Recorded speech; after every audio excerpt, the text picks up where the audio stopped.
रामकृष्ण हरी. समाधी घेतली आळंदी भवती शोभे सिद्ध मांदी.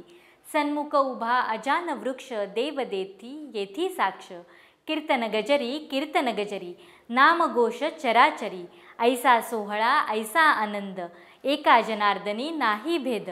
विश्वधर्मी प्राध्यापक डॉक्टर विश्वनाथ दा कराड सरांच्या संकल्पनेतून कीर्तन प्रवचनांच्या सोहळ्याचे आयोजन इंद्रायणीच्या घाटावर करण्यात आले होते. माईल्स MIT शिक्षण समूह, विश्वशांती केंद्र आळंदी यांच्या वतीने तीर्थक्षेत्राकडून ज्ञानतीर्थक्षेत्राकडे हा कार्यक्रम पार पडला. या कार्यक्रमाचाच विशेष भाग असणारा कीर्तनधारा हा कार्यक्रम आम्ही या विशेष भागाद्वारे आपणासमोर सादर करीत आहोत.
साधूंचा अंकिला हरिभक्त. मोक्षाच्या रेषेवर आलेला भाग्यवान. मग मोक्ष प्राप्त झाल्यानंतरची अवस्था काय? परंतु महाराज त्याच्याही पुढची अवस्था सांगतात. जो मोक्षाच्या रेषेवर आला तो भाग्यवान आहे, परंतु मोक्ष प्राप्त होण्याकरता तो काय आहे, त्याने जे साधन घेतलेलं आहे ते साधन म्हणजे कोणतं? महाराज सांगतात साधूंचा अंकिला हरिभक्त. म्हणजे साधूंच्या मुखातून जे नाम बाहेर पडलं त्या नामाचा स्वीकार केल्यामुळे तो आता साधूंचाच अंकिला झाला, कारण त्यांच्याकडून ते नाम स्वीकारलं होतं. अंकिला म्हणजे काय तर याचं चिंतन करत असताना तो त्यांना सोडून दुसरीकडे राहत नाही. त्यांनी जे बोलतील, जे काही आज्ञा करतील तीच आपली सेवा आहे हे मानून त्यांच्याजवळ राहतो. असा तो साधूंचा अंकिला आहे. म्हणून त्याला काय गणलं जाऊ लागतं? हरिभक्त. म्हणजे हरिनामाची सेवा करणारा, हरिभक्ताची सेवा करणारा, अशा त्या हरिनामाची सेवा करणारा ते नाम साधूंच्या मुखातून आलं म्हणून तो हरिभक्त म्हणून गणला जाऊ लागला. आणि त्या हरिभक्ताला ती सेवा कुठं करावी लागणार आहे किंवा त्याला कुठं करता येईल? ज्ञानदेव गोडे संगती सजनी. ज्ञानदेव गोडे संगती सजनी.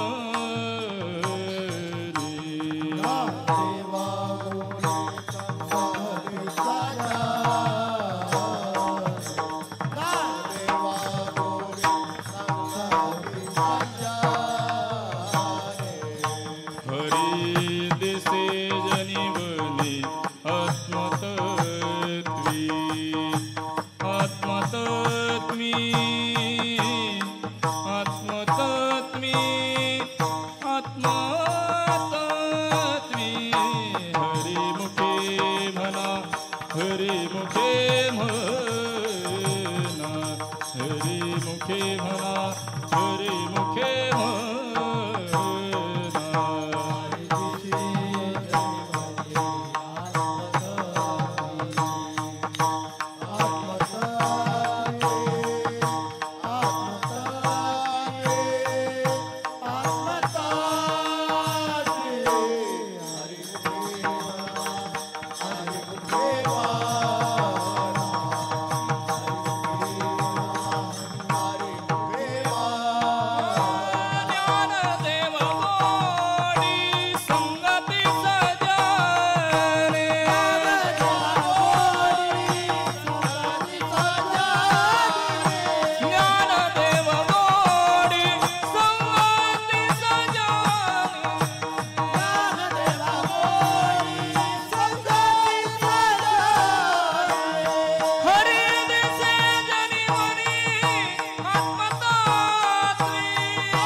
सज्जनी हरी दिसे जनी मनी आत्मतत्वी. तो हरिभक्त कुठं गणू लागला तर तो हरिभक्त म्हणून गणू लागल्यानंतर त्याला तो परमात्मा कुठे दिसेल? हरी दिसे जनी हरी दिसे वनी हरी दिसे आत्मतत्वी याला, कारण तो अधिष्ठानाच्या ठिकाणी लयाला गेला. मग त्याचं अधिष्ठान हे नाम आहे. तद्वत त्या पद्धतीने या अभंगाचं सार देखील आहे.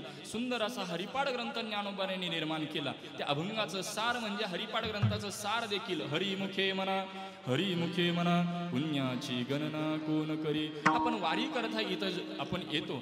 वारी करता आल्यानंतर इथं आल्यानंतर आपण बऱ्याच वेळेला आमचे गुरुजी विनोदाने बोलत असतात, इथं आल्यानंतर हा पाहुणा कोणत्या मठात थांबलाय, मी हेच घेऊ का, ते ह्या गोष्टी करण्यापेक्षा इथं आल्यानंतर ज्ञानोबारांना जे प्रिय आहे, कारण ज्ञानोबारांनी आपल्या करताच हरिपाठ या ग्रंथाची निर्मिती केली. सतत जर आपण हरिमुखे म्हणा केलं तर भगवंताला देखील आनंद वाटेल आणि ज्ञानोबाराय तुकोबाराने देखील त्याहून दुसरा आनंद होणार नाही. म्हणून सतत आपण नामचिंतनामध्ये राहिलं पाहिजे. हेच अभंगाचं सार आहे. झालेली सेवा श्री गुरूंच्या चरणी माता पित्यांच्या चरणी समर्पित करतो. सुंदर असं नियोजन प्रतिवर्षी किंवा याला देखील एक परंपरा लागून गेली. परंपरागत चालत असलेला डॉक्टर श्री दादांच्या त्यांना लागणारी जी काही पद आहेत ती सगळी कमी पडतात, परंतु यथार्थ पद म्हणजे शिक्षण महर्षी शिक्षण रत्न म्हणून त्यांच्याकडे आपण पाहतो. कारण तुम्हा सर्व विद्यार्थ्यांना साधकांना यथायोग्य शिक्षण देण्याचं कार्य, अनमोल असं कार्य आदरणीय दादासाहेबांकडून आपल्याकडून घडतंय आणि म्हणून त्यामध्ये आपण देखील सर्वजण लाभ घेतात. सर्वच मंडळी इथं उपस्थित आहेत. मी सुरुवातीला पण एक उपक्रमामध्ये बोलून गेलो की ज्यावेळेला भगवान परमात्मा 3 पावलामध्ये संपूर्णतः विश्व व्यापून टाकतात, तसं आपल्याला म्हणता येईल. काहींना अतिशयोक्ती वाटेल, परंतु सार्थ वर्णन आहे.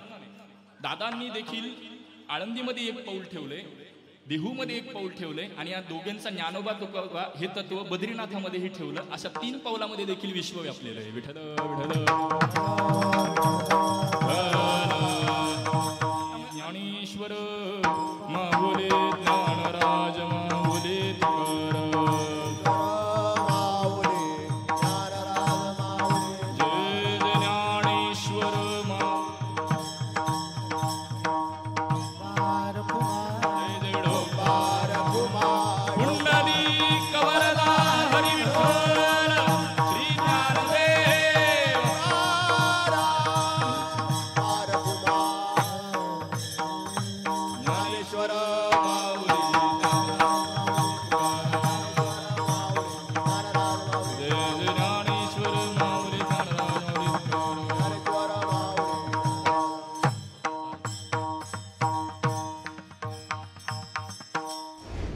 कीर्तनधारेच्या आजच्या भागात इथेच थांबूयात.